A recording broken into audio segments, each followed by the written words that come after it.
భక్తి టీవీ ప్రేక్షకులకు నమస్కారం. రుద్రాక్షుల సందేహాలు కార్యక్రమానికి స్వాగతం. ఈనాటి మన కార్యక్రమంలో మనతో పాటు ఉన్నారు ప్రముఖ రుద్రాక్ష నిపుణులు, వేదగణిత శాస్త్రవేత్త, ఎన్నో జాతీయ అంతర్జాతీయ అవార్డుల గ్రహీత డాక్టర్ పాండురంగరావు గారు. ప్రతిరోజు కూడా గురుగారి ఆధ్వర్యంలో ఎన్నో అద్భుతమైన విషయాలు, అలాగే ఇన్స్పిరేషన్ స్టోరీస్, లైవ్ ఇన్సిడెంట్స్ ఎన్నో మాట్లాడుకుంటుంటాం. ఇక ఈ రోజు కూడా చక్కటి స్టోరీతో ప్రారంభిద్దాం. ప్రేక్షకులందరికీ కూడా భోగి పండుగ శుభాకాంక్షలతో మన కార్యక్రమాన్ని మొదలు పెడదాం. ఓం నమ శివాయ గురుగారు. ఓం నమ శివాయ. మీకు కూడా భోగి, సంక్రాంతి, కనుమ శుభాకాంక్షలు. సంక్రాంతి శుభాకాంక్షలు అందరికి.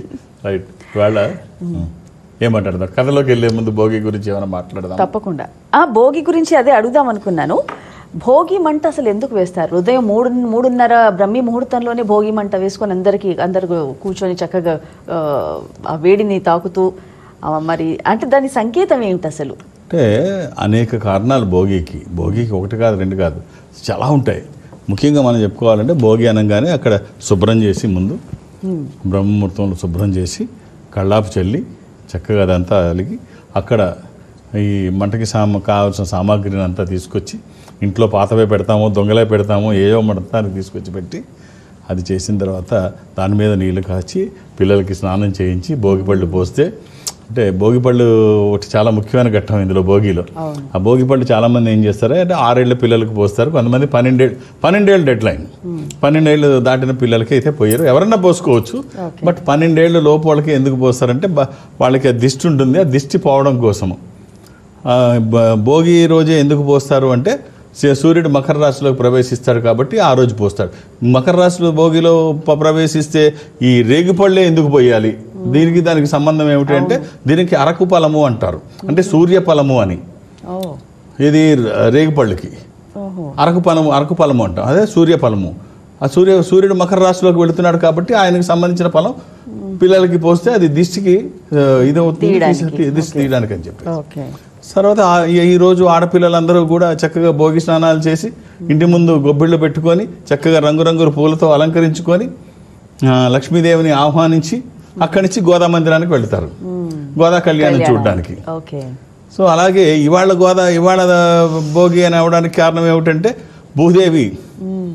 గోదాదేవి భూదేవిగా పుట్టినప్పుడు, మానవ అవతారంలోకి వచ్చినప్పుడు శ్రీ మహావిష్ణువు కోసం ఆమె తపస్సు చేసి పూజ చేసి ఎలా అయినా భర్తగా పొందుదామన్న తలంపుతో ఉన్నప్పుడు ఒక రోజున శ్రీ మహావిష్ణువు ప్రత్యక్షం అయితే ఆ ప్రత్యక్షాన్ని చూసి ఆ చూసిన భోగభాగ్యాలతో శ్రీ మహావిష్ణువుని కీర్తిస్తూ ఉంటే అప్పుడు శ్రీ మహావిష్ణువు ఈ భోగభాగ్యాలు ఇలా గుర్తుండిపోవాలి అంటే ఈరోజు భోగిగా గుర్తింపబడుతుంది అని చెప్పేసి. అంటే సో ఇలాగా మనం చెప్పుకుంటూ పోతే అనేకం ఉంటాయి. సో పాత ఆలోచనలన్నీ మంటల్లో వేసేసి కొత్త ఆలోచనల వైపు అడుగులు వేయమని ఇంట్లో ఉన్న పాత సామాన్తో సహా వేసేయమంటారు. మేము అలాగే వేసేసేవాళ్ళం. పాత సామాన్ ఏది ఉండడానికి వీల్లేదు. ఈ పాత జ్ఞాపకాలు ఏమి, ఈ బాధ పెట్టే జ్ఞాపకాలు ఏమి ఉండడానికి, ఇబ్బంది పడే జ్ఞాపకాలు ఏమి ఉండడానికి వీల్లేదు. అన్ని కొత్త ఆలోచనలు రావాలి, పాత ఆలోచనలు ఉండకూడదు అని చెప్పేసి. అలాగే ఇక్కడతో మకర రాశిలో ప్రవేశిస్తాడు కాబట్టి సూర్యుడు దిశ మారుతూ ఉంటుంది. దిశ మారినప్పుడు ఈ చలి కొంచెం తగ్గి వేడి స్టార్ట్ అవుతుంది. ఇన్ని రకాల కారణాలతో ఈ భోగిని మనం చేస్తుంటాం. సో అందరికీ భోగి శుభాకాంక్షలు. అలాగే సంక్రాంతి, మకర సంక్రాంతి శుభాకాంక్షలు. దక్షిణాయనం నుంచి ఉత్తరాయణంలోకి వచ్చాం. అలాగే సీతాదేవి కూడా ఈ రోజే పుట్టిందని అనుకుంటున్నాను గురుగారు. అంటే జనక మహారాజుకి భూమి లోపల దొరికింది కూడా ఈ రోజు. దానికి చాలా కథలు ఉన్నాయి. అంటే బేస్ ఒక్కటే, విషయం ఒక్కటే, కంటెంట్ ఒక్కటే, రకరకాలు కథలు ఉన్నాయి. అది ఒకరోజు చెప్దాం, తప్పకుండా మాట్లాడుకుందాం. అలాగే ఈ రోజు రాకేష్ శర్మ గురించి కూడా ఒకసారి. అలాగే ఈ రోజు ఇంకొకటి కూడా ఉంది, సాహి స్నానం. మనకి అక్కడ కుంభమేళ, మహాకుంభమేళ, సాహి పవిత్ర స్నానం, అదొకటి చాలా గొప్పది. అంటే 144 సంవత్సరాల తర్వాత వచ్చేదంట. అవును, 144 సంవత్సరాల తర్వాత వచ్చేది అది మహాకుంభ్. ఇప్పుడు 13 సంవత్సరాలు అయింది మనకు వచ్చి. 12 సంవత్సరాలకు పుష్కరాలు. అంటే అమృతాన్ని చిలికినప్పుడు, అమృత భాండాన్ని తీసుకువెళ్తున్నప్పుడు 4 ప్రదేశాల్లో 4 చుక్కలు పడ్డాయి. ఈ 4 అయితే ఇక్కడ గొప్పతనం ఏమిటి అంటే, ప్రయాగరాజులో గొప్పతనం ఏమిటి అంటే 3 నదులు ఉంటాయి. అంతర్లీనంగా ప్రవహిస్తున్నటువంటి సరస్వతి, అంతర్వాహినిగా ఉన్న సరస్వతి కూడా అక్కడ కనిపిస్తుంది. ఓకే. నేను స్వయంగా వెళ్ళాను. నేను స్వయంగా అంటే లోపలికి జనరల్గా వెళ్ళడం కష్టమే. ఓకే. ఎప్పుడంటే 144 సంవత్సరాలకి మహాకుంభ జరిగినప్పుడు ఆ నీళ్లు తీసుకురావాలి, అందరికీ నేను డిస్ట్రిబ్యూట్ చేయాలి. భారతదేశంలో ఎంతమంది భక్తులు అది కావాలనుకుంటున్నవారో వెళ్ళలేని వాళ్ళకి అందరికీ అప్పుడు 12 ఏళ్ల క్రితం అవి టీవీలో కూడా చూపించారు. నేనే స్వయంగా వెళ్ళి ఆ పడవలో కష్టమైన ప్రదేశానికి ఒక్కడనే వెళ్ళి అవన్నీ తీశారు, చిత్రీకరించారు. వెళ్ళి తీసుకొచ్చి ఇప్పుడు కూడా అలాగే తెద్దాం అనుకున్నాను నేను. ఈ రోజు వేయాల్సింది గురుగారు విజువల్స్ ఒకసారి. చాలా కష్టపడే లోపలికంటూ వెళ్ళి త్రివేణి సంగమంలోకి సరస్వతి అంతర్లీనంగా ప్రవహిస్తున్న ఎక్కడైతే వస్తుందో బయటికి అక్కడ వరకు వెళ్ళి అది కనిపించదు. సరస్వతి మనకి 2-3 చోట్ల భారతదేశంలో కనిపిస్తుంది అంతే. పాకిస్తాన్ ప్రారంభం దగ్గర ఒకటి, 2-3 చోట్ల మనకి అది ఎంత ఉధృతంగా వస్తుందంటే కింద నుంచి అసలు చాలా మంది అనుకుంటారు అంతర్లీనంగా నది ప్రవహించడం ఏమిటి అంత బూస్ట్ అని. చూసిన వాళ్ళకి తెలుస్తుంది ఎంత ఉధృతంగా ఉంటుందో భూమిలో. సో అది అంతర్లీనంగానే ఉంటుంది. 2-3 చోట్ల మాత్రమే మనకి కనిపిస్తూ ఉంటుంది అంతర్లీనంగా. ఇక్కడ ప్రయాగరాజ్ దగ్గరికి వచ్చినప్పుడు ఇక్కడ ఈ త్రివేణి సంగమంలో ఇక్కడ కలుస్తుంది. ఇప్పుడు ఏమేమి కలుస్తున్నట్టు? సరస్వతి, యమున, గంగా, యమున, సరస్వతి. గంగా, యమున ఈ 3 త్రివేణి సంగమం ప్రయాగరాజ్లో. అక్కడ వెళ్ళదాం సార్. ఈ సంవత్సరం కూడా అప్పుడు ఏమైందంటే ఒక ప్యాక్ ఇచ్చాము, కొంబ ప్యాక్ అని ఒకటి ఇచ్చాము. దాంతోపాటు ఈ వాటర్ ఇవ్వాలి ఎలాగైనా తీసుకొచ్చి, ఇన్ని మంచివి ఇస్తున్నాం కదా, ఈ 144 సంవత్సరాల తర్వాత వచ్చే ఈ పుష్కరాలు మహాకుంభ తీసుకొచ్చి ఇవ్వాలి అని చాలా పట్టుదలగా ఎవరికి చెప్పకుండా నేను ఒక్కడనే వెళ్ళిపోయి ఎలాగైనా వాటర్ తీసుకొచ్చి ఇవ్వాలని తీసుకొచ్చి భారతదేశం మొత్తం ఇచ్చాను. నా అసలు ఎక్కడ కాంప్రమైజ్ అవ్వకుండా ఎవరు అడిగితే వాళ్ళకి ఆ మహాకుంభ వాటర్, అది మామూలు ఎక్కడ పడితే అక్కడ పట్టలేదు. నేను చాలా దూరం వెళ్ళిపోయాను పడవలో, వెళ్ళిపోయి 2 సహకారం తీసుకొని మధ్యలోకి వెళ్ళిపోయి ఫ్రెష్ వాటర్ ప్రారంభం రోజు వెళ్ళిపోయి ఎక్కడ చిన్న ఇది డస్ట్ పార్టికల్ లేకుండా, అంటే అక్కడ ఎంత అయినా పవిత్రంగానే ఉంటుంది. కానీ వెరీ స్టార్టింగ్ డే ఎక్కడో లోపలికి వెళ్ళి ఆ హిమాలయాల్లో వాటర్ కాదు ఎంత ఫ్రెష్గా ఉంటుందంటే చెప్పడానికి వీల్లేదు.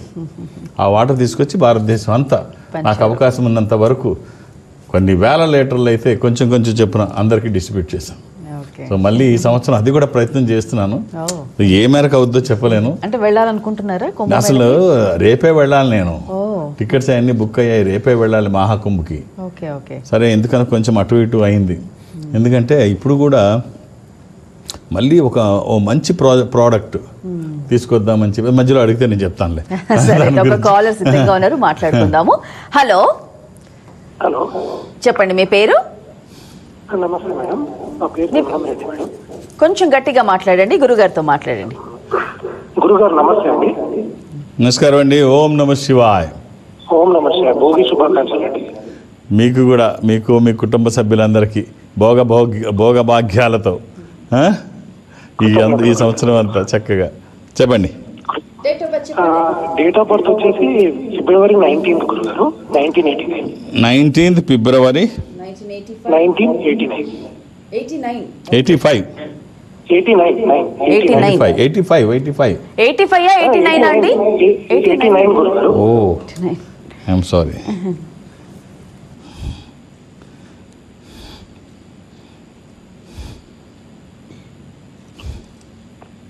టైం వచ్చేసి మార్నింగ్ 3 గంటలకు. అవునండి, ఆదివారం తెల్లవారుజామున. అవునండి. Saturday night. అవునండి, సండే మార్నింగ్ అనుకోండి. సండే మార్నింగ్ అండి. అవునండి. అది ఏకాదశి కూడానండి, శుద్ధ ఏకాదశి. ఇది వృషభ రాశి. ఏం చేస్తున్నారు సార్? ఐటీ జాబ్ అండి. ఇది వృషభ రాశి. ఇందులో ఉన్న గొప్పతనం ఏమిటంటే ఇవాళ అనుకున్నాం మహాకుంభ గురించి మాట్లాడుకున్నాం. ఈ ప్రయాగరాజ్లో మహాకుంభ ఎప్పుడు ప్రారంభం అవుతుంది? సూర్యుడు బృహస్పతి వృషభంలోకి ప్రవేశించినప్పుడు, బృహస్పతి వృషభంలో ప్రవేశించినప్పుడు, అలాగే సూర్యుడు మకరంలో ప్రవేశించినప్పుడు. ఇక్కడ ఇప్పుడు మనం చూస్తున్నది ఇది మొదటిది, వృషభంలో కలిసి వచ్చింది. కోఇన్సిడెన్స్. రైట్. ఏం చేస్తున్నారండి? నేను సాఫ్ట్వేర్ ఎంప్లాయీ అండి. బాగుందా? ఎంజాయ్ చేస్తున్నారా జాబు? పర్లేదు గురుగారు. అంత నీరసంగా ఏమిటండి?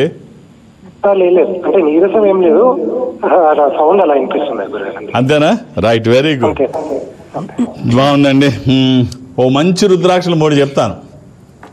వీలైతే అందులో ఒక్కటి సరైనది, కాంప్రమైజ్ అవ్వకుండా, ఎలాంటి ప్రలోభాలకి లొంగకుండా సరైన రుద్రాక్ష ఒక్కటి వేస్తే లైఫ్లో మళ్ళీ వెనక్కి తిరిగి చూసుకునే పని ఉండదు. ఇది ఉన్నంత వరకు మీరు వేసుకోవాల్సిన రుద్రాక్ష త్రయోదశి, ద్వాదశి, చతుర్దశి, ఈ మూడిట్లో ఏది కుదిరితే అది. త్రయోదశి అంటే 13, అది ఇంద్ర రుద్రాక్ష, రూలింగ్ రుద్రాక్ష, కమాండింగ్ రుద్రాక్ష.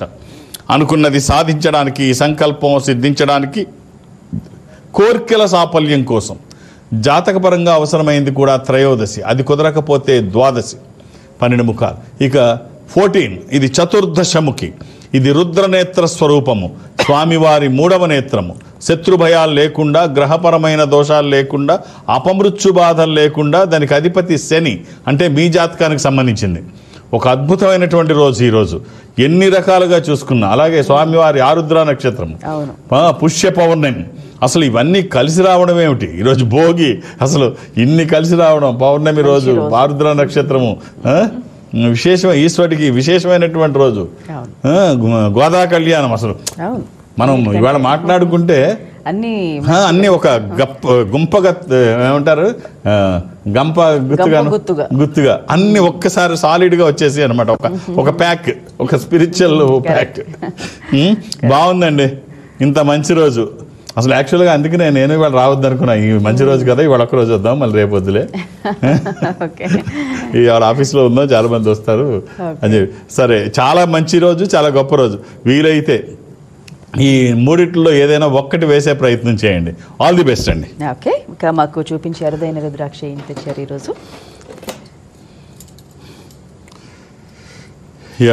షోడాశిని శక్తి, 16 శక్తులు కలిగిన అమ్మవారు. ఇది కలెక్టర్, సూపర్ కలెక్టర్ బీడ్ అనమాట. షోడాశిని లక్ష్మీదేవి అమ్మవారు. షోడాశిని శక్తి అంటే 16 శక్తులు. ఓకే, అది ఏకముఖినది, 16 ముఖాలు కలిగిన రుద్రాక్ష. షోడాశిని ముఖి, 16 ముఖాలు. 16 ముఖాలు. ఓకే, బాగుంది. 16 ముఖాలు కలిగిన అమ్మవారు. పైన ఏకాదశముఖి చిన్నవి, అవి రుద్రస్వరూపము, ఏకాదశ రుద్రస్వరూపం. ఓ మంచి కాంబినేషన్, ఒక మంచి కాంబినేషన్. ఇది చూసిన వాళ్ళు, ఇంత మంచి రోజులో మనం చూసిన వాళ్ళు ఇదందరూ కూడా ధన్యులు. రైట్ గురుగారు, చాలా చక్కటి రుద్రాక్ష షోడాశిని అమ్మవారి స్వరూపంతో మాకు చూపించారు ఈ రోజు. ధన్యవాదాలు. మరొక కాల్ సిద్ధంగా ఉన్నారు, చూద్దాం. హలో, చెప్పండి, మీ పేరు? శృతి గారు, మాట్లాడండి గురుగారితో. అమ్మా, ఓం నమ శివాయ. ఓం నమ శివాయ. ఏమిటమ్మా? మా తమ్ముడి గురించి తెలుసుకోవాలనుకుంటున్నా. డేట్ ఆఫ్ బర్త్ అమ్మా? 25th August 2005. 25th August 2005.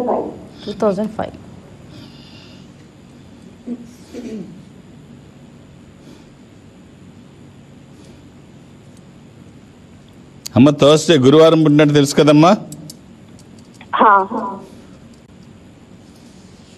తెలుసా అమ్మా? తెలుసు.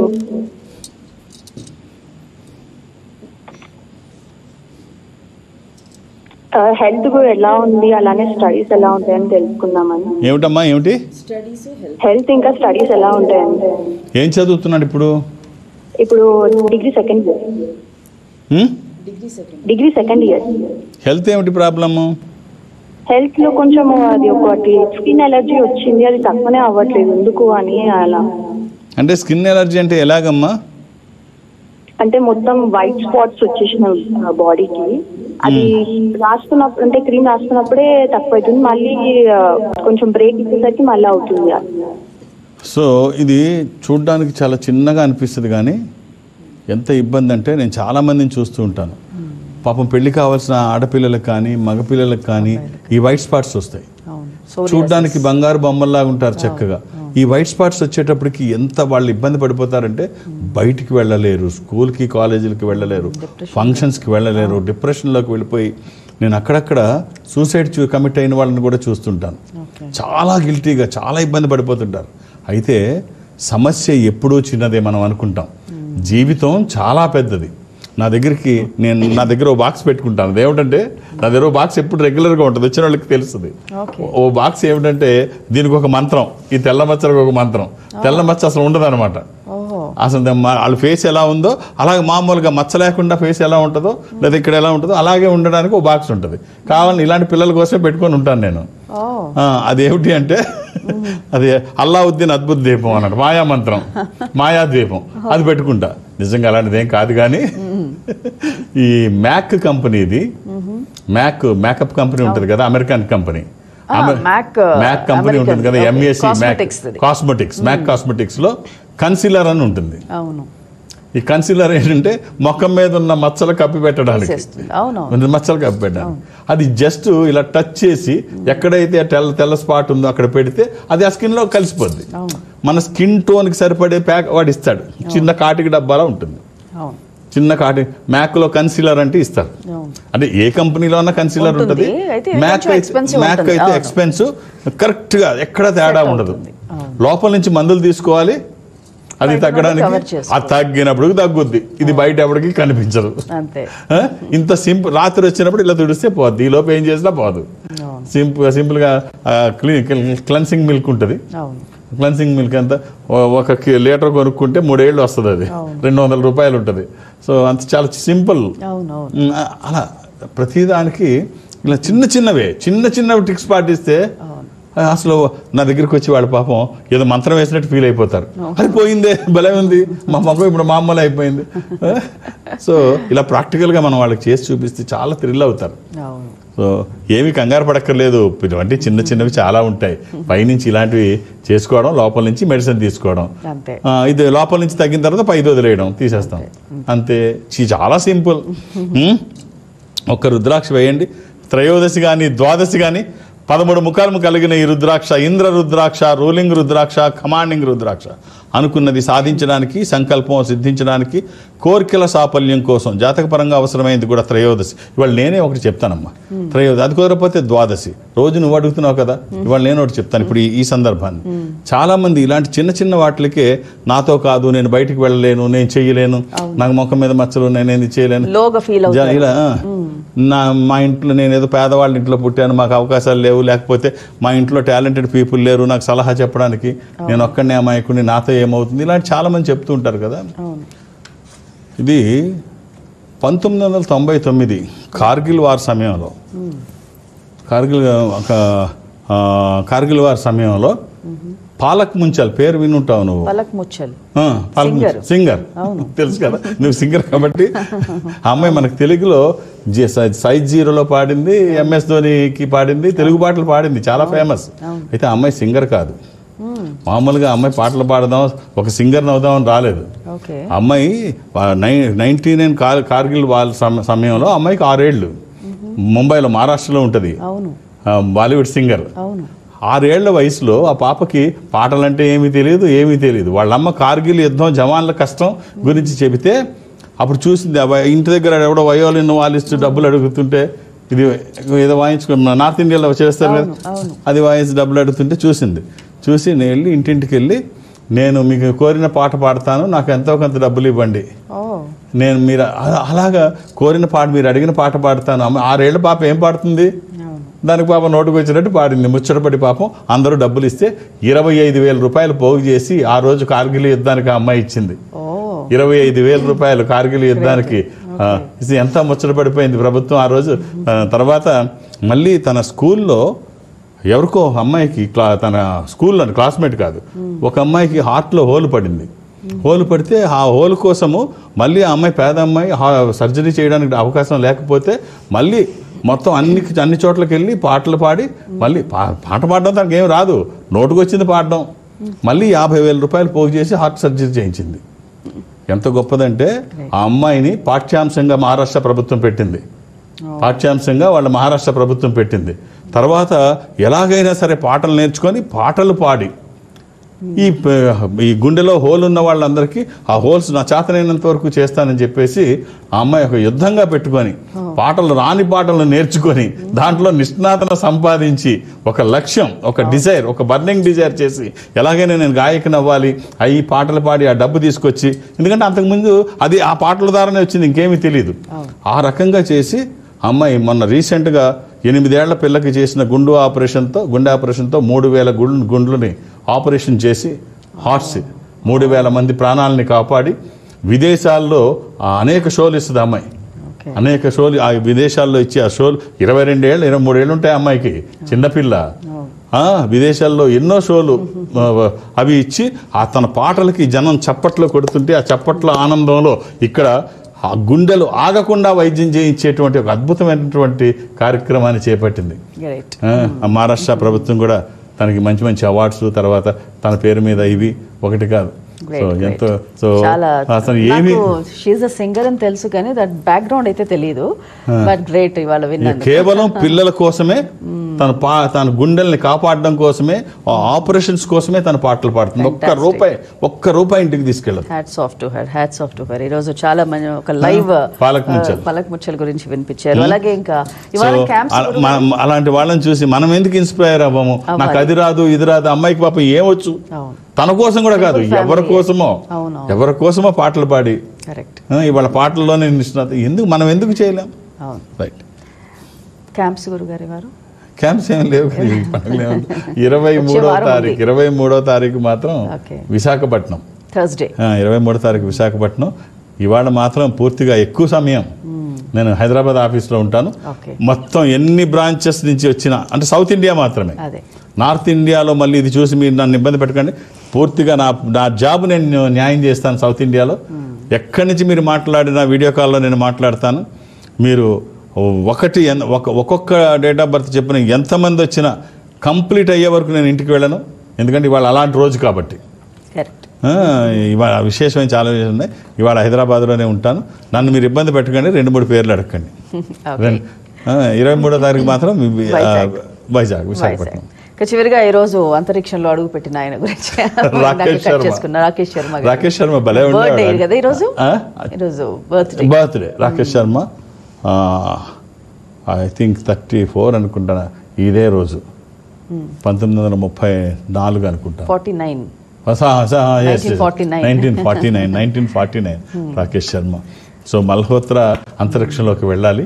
కొన్ని కారణాల వల్ల ఆయన వెనకబడ్డాడు. ఇందిరాగాంధీ గారు ఆ రోజుల్లో రాకేష్ శర్మని పంపించారు. రాకేష్ శర్మని పంపిస్తే ఆ రోజు చక్కగా మనిషి కూడా చాలా అందంగా ఉంటాడు, చాలా బాగుంటాడు. చక్కగా వెళ్ళి ఆకాశంలోకి వెళ్ళిన తర్వాత అంతరిక్షంలో ఉంటే అప్పుడు ఇందిరాగాంధీ గారు అడిగారు రాకేష్ శర్మని, శర్మాజీ కైసా లగ్ రహా అప్నా భారత్, శర్మ గారు మన భారతదేశం ఎలా కనిపిస్తోంది మీకు అంతరిక్షంలోంచి చూస్తే అని అడిగితే అప్పుడు తను అన్నాడు, మేడం సారే జహాసే అచ్చా మేడం అని రాకేష్ శర్మ అనేటప్పుడు అప్పుడు ఇందిరాగాంధీ గారు ఆశ్చర్యపోయి అలే భలే మాట్లాడాడు, సారే జహాసే అచ్చా. ఈ సారే జహాసే అచ్చా కాకతాళీయంగా అన్నాడా, లేకపోతే ప్రాస కోసం వాడాడా, లేకపోతే ఎక్కడైనా లిటరేచర్లో బిట్టు తను వాడుకున్నాడా అని చెప్పేసి అని అడిగితే చుట్టుపక్కల ఉంటారు కదా, అంత మేధావర్గం ఉంటారు కదా ఆవిడకి. ఎమ్మటే మేడం అది ఇక్బాల్ రాసిన గేయం మేడం, అది ఇక్బాల్ రాసిన గేయం, అందులో బిట్టు తీసుకున్నాడు ఆయన.